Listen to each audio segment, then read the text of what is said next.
Hello नमस्कार friends, सभी लोगों को बहुत बहुत शुभकामनाएं हैं कि आप लोग AIB-19 के लिए तैयारी कर रहे हैं और आप लोगों के लिए बहुत अच्छी एक वीडियोस लेके आया हूँ आज आपके सामने, जिसमें मैं आज से आपको चैप्टर वाइज क्वेश्चंस मैं आपको तैयार कराऊंगा जो AIB-19 में आपको हिट करेंगे।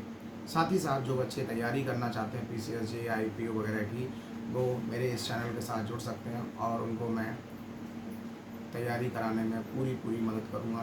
अगर वो कुछ वार्तालाप करना चाहते हैं तो कमेंट में आके कैप्शंस में आके कमेंट कर सकते हैं, ठीक है ना। तो स्टार्ट करते हैं। मैं यहाँ पर बात करूँगा भारत के संविधान 1950s के बारे में, जो बहुत इम्पोर्टेंट चैप्टर है। और इस में मैं सिर्फ कॉन्स्टिट्यूशन से रिलेटेड क्वेश्चंस मैंने आप लोगों के लिए कलेक्ट किए हैं। ये क्वेश्चंस निश्चित तौर पर आपको AIB-19 में देखने को मिलेंगे। तो स्टार्ट करते हैं। प्रश्न, निम्नलिखित में से किसे शक्ति का सर्वोच्च स्रोत माना जाता है? ऐसा कौन सा सोर्सेस है जो सबसे ज़्यादा शक्ति का पदाधिकारी है? तो यहाँ पर भारत के सर्वोच्च न्यायालय को क्या ये ऑप्शंस के तौर पे माना जाएगा? क्या भारत की संसद को ये ऑप्शंस के तौर पे माना जाएगा, या भारत के राष्ट्रपति को, या भारत के संविधान को? तो ये अगर चार ऑप्शंस आपको देखने को मिलते हैं तो मैं यहाँ बताऊँगा कि भारत के जो संविधान है उसको शक्ति का सर्वोच्च स्रोत माना जाता है। ये बहुत इम्पोर्टेंट है। और बाकी के जो तीन ऑप्शंस हैं, सर्वोच्च न्यायालय, संसद, राष्ट्रपति, इन सभी की रैंकिंग अलग अलग पोस्ट वाइज अलग अलग प्रोफाइल्स वर्क के लिए जानी जाती है। लेकिन भारत का जो संविधान है, जैसे हम रूट ऑफ कॉन्स्टिट्यूशंस कहते हैं, ये सभी में बदलाव कर सकता है। ये हमारी नियमावली पर आधारित है, हमारे इंडियन कॉन्स्टिट्यूशन पर आधारित है, ठीक है ना। अगला प्रश्न, भारत संविधान या भारतीय संविधान सभा में महिलाओं सदस्यों की कितनी संख्या होती है? ये प्रश्न भी काफ़ी देखने को मिलता है। तो यहाँ पर ऑप्शंस के तौर पर मैं अगर आपसे बात रखता हूँ 10, 12, 15 या 20, तो यहाँ पर जो राइट ऑप्शंस हैं वो आपका देखने को मिलता है 10 महिलाएं होती हैं। भारतीय संविधान में महिला सदस्यों की जो कुल संख्या है वो 10 रहती है, ठीक है ना फ्रेंड्स। इसके बाद एक और प्रश्न मैं लेता हूँ, भारतीय संविधान के अनुसार निम्नलिखित में से कौन सा सर्वोच्च है? कौन सर्वोच्च है, सबसे ज़्यादा इम्पोर्टेंट? राष्ट्रपति, सर्वोच्च न्यायालय, या संसद, या फिर संविधान? तो यहाँ पर सबसे ज़्यादा जो इम्पोर्टेंट जो कंटेंट है वो है संविधान, कॉन्स्टिट्यूशंस। एक और प्रश्न पढ़ूंगा, भारतीय संविधान में संशोधन द्वारा धर्मनिरपेक्ष तथा समाजवादी शब्द जोड़े गए हैं। ये किसके साथ जोड़े गए हैं? प्रस्तावना के साथ, नीति निर्देश तत्व के साथ, या फिर मूल अधिकार के साथ, या फिर सभी के साथ? तो इसका जो राइट ऑप्शन है वो है प्रस्तावना, ठीक है ना। तो इन प्रश्नों को नोट करके रखिए। ये काफ़ी इम्पॉर्टेंट प्रश्न हैं जो मैंने आपके लिए कलेक्ट किए हैं और आपके AIB एग्ज़ाम्स में आपको देखने को निश्चित तौर पर मिलेंगे। अगला प्रश्न है, भारत सरकार अधिनियम 1935 के अधीन एक संरक्षक न्यायालय का गठन किया गया था जो कहलाता है, उसे हम क्या कहते हैं? प्रीवी काउंसिल, या उच्चतम न्यायालय, या उच्च न्यायालय, या संघीय न्यायालय? तो इसका जो राइट ऑप्शन है वो है संघीय न्यायालय। इसमें मैं एक बात जरूर बताऊंगा कि भारत सरकार अधिनियम 1935 के अधीन संघ तथा इसमें शामिल होने वाली इकाइयों के बीच उठने वाले विवादों को निपटाने के लिए भारत में एक संघ न्यायालय यानी कि फेडरल कोर्ट, जिसे हम बोलते हैं फेडरल कोर्ट की स्थापना की गई थी, जिसे हम संघीय न्यायालय या संरक्षक न्यायालय भी कहते हैं। ये बहुत इंपॉर्टेंट कंटेंट है जो मैंने आपके लिए बनाया है, तो इसको मैंने आपको बता दिया है, ठीक है। और ये प्रश्न जो है ये काफ़ी इम्पोर्टेंट प्रश्न है, और जो कि बिहार के CJ एग्ज़ाम वहाँ पर होता है, 2009 में देखा गया है और 2014 में भी इसको पूछा गया है।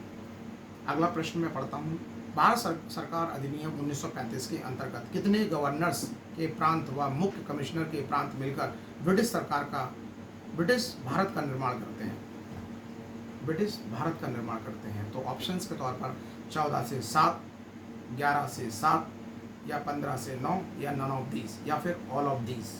तो यहाँ पर जो राइट ऑप्शंस है वो है 11 से 7। तो भारत सरकार अधिनियम 1935 के अंतर्गत 11 गवर्नर्स के प्रांत व 7 मुख्य कमिश्नर के प्रांत मिलकर ब्रिटिश भारत का निर्माण करते हैं। ठीक है ना फ्रेंड्स। अगला प्रश्न पढ़ूंगा जिसमें मैं भारतीय संविधान सभा के सदस्य जो थे वो कौन कौन थे। तो यहाँ पर मैं ऑप्शंस पढ़ूंगा। जनता द्वारा सीधे चुने हुए, दूसरा भारतीय राष्ट्रीय कांग्रेस द्वारा नामित, तीसरा है भारतीय राजकुमारों के प्रतिनिधित्व और चौथा है प्रांतीय विधानसभाओं का द्वारा चयनित। तो कौन जो है भारतीय सभा के सदस्य थे या माने जाते हैं। तो भारतीय सभा के जो सदस्य हैं वो प्रांतीय विधानसभाओं द्वारा चयनित किए जाते हैं, हमेशा ध्यान रखना। इसका जो ऑप्शंस है वो डी ऑप्शंस हैं। संविधान सभा का गठन कब किया गया था, ये बहुत इंपॉर्टेंट क्वेश्चन है जो आपको ऑप्शंस के तौर पर देखने को मिलता है और इसका मैं क्लैरिफिकेशन भी दूंगा आपको। 1945, 1946, 1947 और 1950। तो उसका जो राइट ऑप्शंस है वो मैं आपको बताता हूँ। संविधान सभा का जो गठन है वो 1946 में हुआ था, 1946। इसकी पहली बैठक 9 सितंबर 1946 को हुई है, जिसमें कुल 359 सदस्य थे, जिसमें 292 ब्रिटिश भारत के प्रांत से थे और 93 देसी रियासतों के प्रतिनिधियों से तथा 4 प्रतिनिधि ब्रिटिश भारत के मुख्य आयुक्तों के प्रांतों से चुनकर आए हुए थे। डॉक्टर सच्चिदानंद जो थे सिन्हा इसी दिन चुनकर आए थे। डॉक्टर सच्चिदानंद सिन्हा को इसी दिन संविधान सभा का अस्थायी अध्यक्ष चुना गया था, जबकि 11 दिसंबर 1946 को डॉक्टर राजेंद्र प्रसाद, ठीक है ना, संविधान सभा के स्थायी अध्यक्ष चुने गए थे। तो ये बहुत इम्पॉर्टेंट जानकारी है जो मैंने आपको दी है और ये कॉन्स्टिट्यूशन से जुड़ी हुई बहुत अहम जानकारियाँ हैं। इन प्रश्नों को नोट करके जरूर रखिए। अगला प्रश्न पढ़ूंगा भाइयों। ब्रिटेन की संसद ने भारतीय स्वतंत्रता अधिनियम पारित किया था कब। 1947, जुलाई, अगस्त, जनवरी या फिर जून। तो यहाँ पर मैं आपको बताना चाहूँगा कि भारतीय स्वतंत्रता अधिनियम 1947 ब्रिटिश संसद ने 18 जुलाई को 1947 को पारित किया था। ये इसके द्वारा भारत और पाकिस्तान नामक 2 स्वतंत्र राष्ट्रों की स्थापना भी हुई थी। ये एक बहुत इम्पोर्टेंट जानकारी है, ठीक है ना। तो इसको सेव करके रखिए। अगला प्रश्न पढ़ूंगा।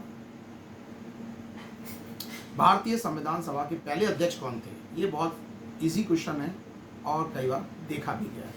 Doctor B.R. Ambedkar, doctor A.K.N. Katju, doctor Rajendra Prasad और सी डॉक्टर जो है डी ऑप्शन सी राजगोपालचरी। तो इसका जो राइट ऑप्शन है वो है आपका सी डॉक्टर राजेंद्र प्रसाद। तो डॉक्टर राजेंद्र प्रसाद जो है वो 11 दिसंबर 1946 को, कब, 11 दिसंबर 1946 को डॉक्टर राजेंद्र प्रसाद को संविधान सभा का पहला अध्यक्ष चुना गया था। ठीक है ना फ्रेंड्स। तो ये इसका राइट ऑप्शन जो है वो सी है। अगला प्रश्न पढ़ूंगा। निम्न वर्णित में से किसकी सिफारिश पर संविधान सभा का गठन किया गया था। किसकी सिफारिश पर। क्रिप्स मिशन, वेवेल मिशन या फिर लॉर्ड माउंटबेटन और कैबिनेट मिशंस प्लान। तो यहाँ पर मैं आपको बताऊंगा जो कैबिनेट मिशन प्लान के अंतर्गत संविधान सभा का गठन किया गया था। ये इसका राइट ऑप्शन है। इसके बाद मैं यहाँ पर बात करूँगा कि निम्नलिखित में से कौन सर्वसम्मति के संविधान सभा का अध्यक्ष चुना गया था। B.N. राव, डॉक्टर राजेंद्र प्रसाद, B.R. अम्बेडकर या M.K. गांधी। तो यहाँ पर मैं आपको बताऊंगा कि डॉक्टर राजेंद्र प्रसाद को संविधान सभा का सर्वसम्मति के स्थायी अध्यक्ष के रूप में चुना गया था, ये चुनाव जो है वो 11 दिसंबर को हुआ था, 1946 को संपन्न किया गया था। ठीक है ना फ्रेंड्स। दूसरा, मैं एक और आपके सामने समक्ष प्रश्न लेके आया हूँ। भारत में किस तारीख को प्रत्येक वर्ष विधि दिवस मनाया जाता है?